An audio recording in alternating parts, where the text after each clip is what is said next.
পর্যন্ত কোনোটাই পৌঁছায় না, পৌঁছায় হচ্ছে তার তাকওয়া। সে আসলে আল্লাহ তাআলাকে কতটুকু ভালোবেসে এই কুরবানিটি দিলে সেটাই পৌঁছায়। কিন্তু এই কুরবানিকে আবার বাদ দেওয়ার সুযোগ নেই। আমাদের সমাজের এক শ্রেণীর মানুষ আমরা মনে করি যে গরু কুরবানি দিলাম, কিন্তু তাকওয়া যদি না থাকে গরু কুরবানি দিয়ে আমার লাভ কি? এটা যেমন সত্য, আবার সেই সাথে এই যে এই নিয়মটিকে বাদ দেওয়ারও কিন্তু কোনো সুযোগ নেই। তবে একজন মুসলিম হিসেবে আমাদের ইসলামের যে মৌলিক বিধানগুলো রয়েছে সেটি মানার ক্ষেত্রে দেখেন ইসলাম কতটা কঠোর। আল্লাহ তাআলা বলেছেন যে ইয়া আইয়ুহাল্লাযীনা আমানু লিমা তাকুলুনা মা লা তাফআলুন, এই ইমানদারগণ তোমরা এমন কথা কেন বলো যেটা তোমরা নিজেরা করো না। এটার সাথে কিন্তু ইসলাম দেখেন কতটা ওতপ্রোতভাবে জড়িত, যে একজন মুসলিম এমন কোনো ভালো কথা বলতেই পারবে না যেই কথাটা সে আমল করে না। কতটা ভয়ঙ্কর একটা বিষয়। এই কারণে কুরবানির যে প্রচলন যেটি আমরা পেয়েছি, যেটি আমরা করছি, এটির সাথে সাথে আমাদেরকে আল্লাহ তাআলা কর্তৃক নির্ধারিত যে বিষয়টি আল্লাহ তাআলা বলেছেন, আল্লাযী খালাকাল মাউতা ওয়াল হায়াত লিয়াবলুয়াকুম আইয়াকুম আহসানু আমালা, যে জীবন এবং মৃত্যুর মাঝখানে আল্লাহ তাআলা আমাদেরকে পরীক্ষা করেন। আল্লাহ তাআলা আমাদের পরীক্ষা করেন এবং এই পরীক্ষায় আমাদের ধন সম্পদ যাকে দেওয়া হয়েছে এই ধন সম্পদের ক্ষতি দিয়ে আল্লাহ তাআলা পরীক্ষা করেন, যাকে সম্মান দেওয়া হয়েছে সম্মানের ক্ষতি দিয়ে পরীক্ষা করেন, যাকে অর্থ সম্পদ দেওয়া হয়েছে অর্থ সম্পদের ক্ষতি দিয়ে পরীক্ষা করেন। এভাবে করে নানান ভাবে আল্লাহ তাআলা পরীক্ষা করে মূলত একজন মুসলিমকে আল্লাহ তাআলা সন্তুষ্টি অর্জনের দিকে আল্লাহ তাআলা নিতে চান। সেটারই ধারাবাহিক প্রক্রিয়া কিন্তু কুরবানি।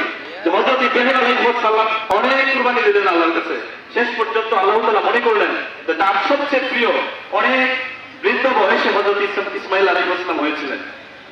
শেষমেশ এটির মাধ্যমে পরীক্ষা করে যায় কিনা, এবং আল্লাহ তাআলা হযরত ইব্রাহিম আলাইহিস সালামকে সেটির মাধ্যমে কিন্তু পরীক্ষা করার জন্য চেষ্টা করেছেন, এবং সেই পরীক্ষায় হযরত ইব্রাহিম আলাইহিস সালাম উত্তীর্ণ হয়েছেন। এবং হযরত ইব্রাহিম আলাইহিস সালাম শুধু উত্তীর্ণ হননি, সাথে সাথে হযরত ইসমাঈল আলাইহিস সালামও কিন্তু বাবার অনুগত সন্তান হিসেবে সেটিও প্রমাণ করতে সক্ষম হয়েছেন যে যেমন বাবা যেভাবে বলেছেন সেভাবে করে তার সন্তান তিনি। এখানে দুটি বিষয়, একদিক থেকে উনি সন্তানকে কিভাবে দেখেন গঠন করেছেন, যে উনি যেটা বলেছেন তার সন্তান সেটা শুনেছেন। আবার সন্তান কিভাবে তৈরি হয়েছে, যে বাবার পক্ষ থেকে যা বলা হয়েছে সন্তান সেটি শুনেছে। আজকে এই যে এখানে আমরা অনেকে আছি, এই মাঠের ধরেন সভাপতি যিনি ছিলেন তিনি এখন নেই, এখন পরবর্তী প্রজন্মের কেউ সভাপতি হয়েছেন।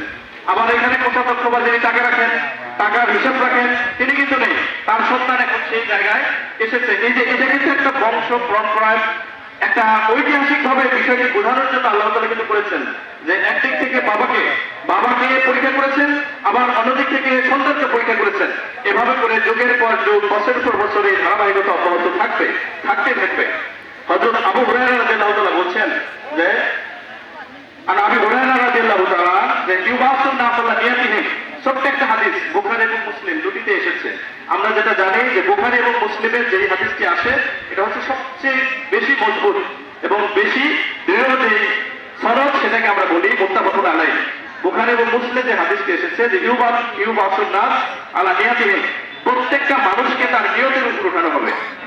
মানুষ যখন মারা যাবে তার নিয়তটা আসলে কি ছিল, কোন কাজের জন্য সে কি নিয়তে কোন কাজ করেছিল, এটি অত্যন্ত গুরুত্বপূর্ণ একটি বিষয়। তো সেই জায়গা থেকেও কিন্তু কুরবানির সাথে অত্যন্ত গুরুত্বপূর্ণ একটা বিষয় জড়িত, সেটা হচ্ছে যে আমরা এই কুরবানি আসলে কোন নিয়তে করছি, কি কারণে আমরা এই কুরবানি করছি, সেটি কিন্তু অত্যন্ত গুরুত্বপূর্ণ একটি বিষয়। যা আমরা যে নিয়তেই করি না কেন, আমরা কিন্তু হাসরের ময়দানে আমরা কে কোন উদ্দেশ্যে কোন কাজ করেছিলাম এটা কিন্তু একেবারেই স্পষ্ট হয়ে যাবে। আমি সবশেষ যে বিষয়টি বলতে চাই যে কুরবানির সাথে জড়িত হচ্ছে মুসলিম মিল্লাতের ইতিহাস। সূরা হজের ৭৮ নম্বর আয়াত আল্লাহ তাআলা বলছেন, ওয়াজাহিদু বিল্লাহি হাক্কা জিহাদ ওয়াস্তাবাকুম ওয়া জাআলা আলাইকুম ফিদ-দীন মিন হারাজ মিল্লাতা আবিকুম ইব্রাহিম ওয়া সামাকুমুল মুসলিমিন মিন ক্বাবলু ওয়া ফি হাযা লিয়াকুনা রাসূল শাহিদান ওয়া তাকুনু শুহাদা আলান নাস ওয়া আকিমুস সালাতা ওয়া আতুজ যাকাত ওয়া তাসিমু বিল্লাহি ওয়া মাওলাকুম ওয়া নি'মাল মাওলা ওয়া নি'মাল নাসির। এখানে আল্লাহ তাআলা যে গুরুত্বপূর্ণ মেসেজটি দিয়েছেন যে আমাদের মুসলিম মিল্লাতের জাতির পিতা হচ্ছে হযরত ইব্রাহিম আলাইহিস সালাম, এবং হযরত ইব্রাহিম আলাইহিস সালামের সাথে যেহেতু কুরবানির ইতিহাস জড়িত, আমাদের এখানে একজন মুসলিম শুধু বাংলাদেশের মুসলমানদের কষ্টে, বাংলাদেশের মুসলমানদের বিপদে আপদে, বাংলাদেশের মুসলমানদের তার হৃদয়টা হাহাকার হবে না। মুসলিমরা আসলে গোটা বিশ্বের, গোটা পৃথিবীর সকল মুসলমানই হচ্ছে এক ও অভিন্ন। আমাদের এর জন্য দেশ দেশান্তরে যত জায়গায় মুসলিমরা রয়েছে সব জায়গায় সব মুসলমানদের মধ্যে যাতে করে যারা যেখানে নির্যাতিত হবে, যারা যেখানে নিপীড়িত হবে, সেখানে মুসলমান হিসেবে আবার তাদের জন্য আমার জায়গা থেকে যতটুকু করার সে করার অভ্যাস, সে করার মানসিকতা আমাদের থাকতে হবে। সেটি কিন্তু কুরবানির সাথে ওতপ্রোতভাবে জড়িত একটু বিষয়। কারণ হচ্ছে হযরত ইব্রাহিম আলাইহিস সালাম হচ্ছেন গোটা মুসলিম জাতির পিতা।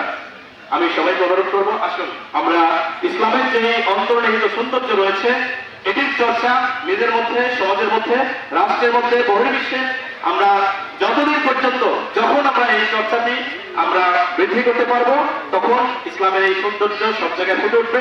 এবং কোরআনের একটি আয়াত বাস্তবায়ন হলে আল্লাহ তাআলা বলছেন আল্লাহ আন্নাল্লাহ আলাল কুরআন আমানু ওয়াত্তাকুনা ফাতাহনা বিবারাকাতিন মিনাজ জাবাই ওয়াল আরদ।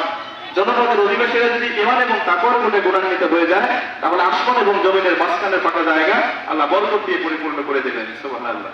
আল্লাহ আমাদের সবাইকে ঈমান এবং তাকওয়ার গুণান্বিত হওয়ার তৌফিক দান করুন। ওয়া আখিরু দাওয়ানা আলহামদুলিল্লাহি রাব্বিল আলামিন। আসসালামু আলাইকুম।